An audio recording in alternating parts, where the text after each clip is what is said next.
रामगिरी का केस था जिसमें तकरीबन 75 FIRs हैं और सबको क्लब किया गया है, जिसमें कई और पॉलिटिशियन भी इन्वॉल्व हैं क्रिमिनल कॉन्स्पिरेसी के तहत, जो इस तरीके की हालात और हरकत महाराष्ट्र की सरजमीन पर पैदा करना चाहते हैं। उसमें पिछली तारीख यानी कि आप समझ लीजिए कि 26 तारीख को एक ऑर्डर पास हुआ था। बॉम्बे हाई कोर्ट ने कहा था कि आप रिप्लाई फाइल करिए, एफिडेविट फाइल करिए स्टेट ऑफ महाराष्ट्र को, लेकिन उन्होंने अभी तक एफिडेविट फाइल नहीं किया। आज फिर से उन्होंने 2 हफ्ते का मोहलत मांगी है, जो कि लास्ट मोहलत बॉम्बे हाई कोर्ट ने दिया है कि आप एफिडेविट क्यों नहीं फाइल करते हैं।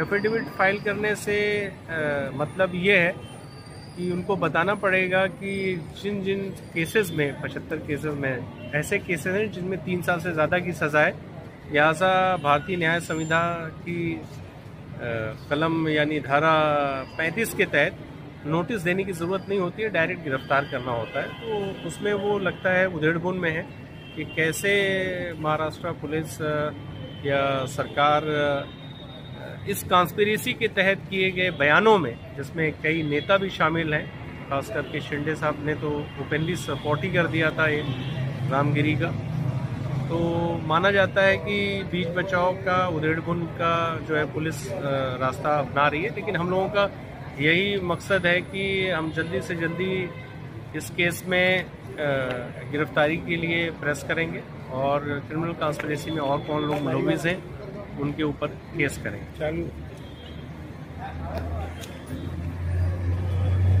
आज रामगिरी के मामले में तारीख थी और इस वक्त हाई कोर्ट का जो मूड दिखा हमें वो ये है कि वो चाहते हैं कि हम शिंदे को, जो CM शिंदे है जो रामगिरी के सपोर्ट में खड़े हैं, उनको छोड़ दें या उनका नाम निकाल दें। लेकिन उनका नाम निकालने का तो कोई सवाल ही पैदा नहीं होता।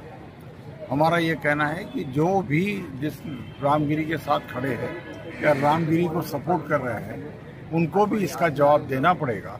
और इसका जवाब देने के लिए फिर से हाई कोर्ट ने 29 तारीख तय रखी है और हम उम्मीद करते हैं कि हमें यहाँ से न्याय मिलेगा और जो नफरती चिंटू है उनका मुंह बंद करने में हम कामयाब रहेंगे और उनका सपोर्ट करने वालों को भी उनसे अलग करने का और बेनकाब करने का काम किया जाए।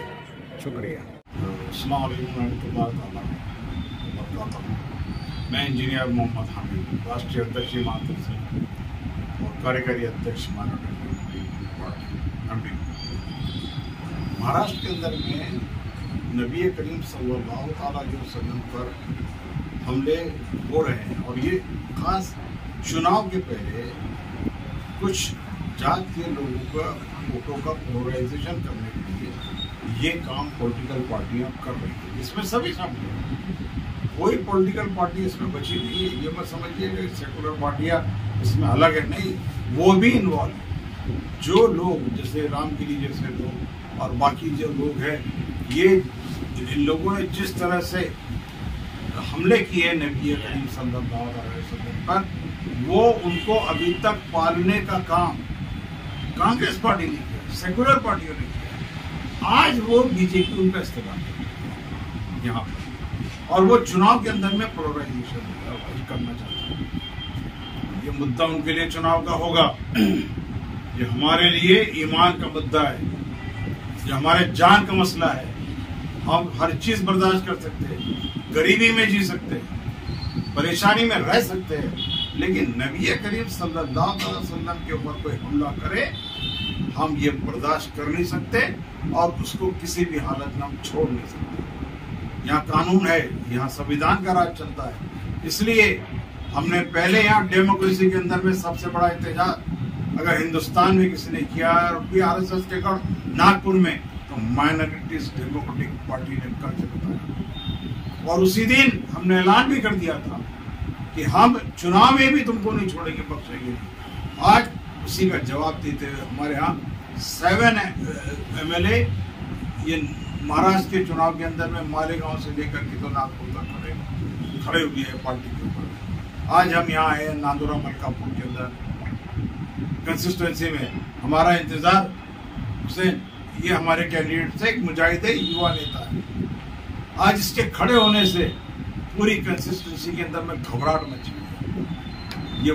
ये वो जियाला है जो नामुस रसालत के लिए खड़ा है, जो सबकी इज्जत, नबी करीम सल्लल्लाहु अलैहि वसल्लम की इज्जत पे पहरा देने के लिए खड़ा है। याद रखो मुसलमानों, सारी जिंदगी में हर चीज मिल सकती है, लेकिन जन्नत तो इसी से मिलेगी कि आप नामुस के ऊपर में पहरा देंगे। और इसके लिए हमारा संविधान है, कानून है, और उस कानून के तहत पहली बार हमने यहाँ के सीएम को पार्टी बनाई है। किसी की औकात नहीं है कि कोई सीएम को पार्टी बनाए।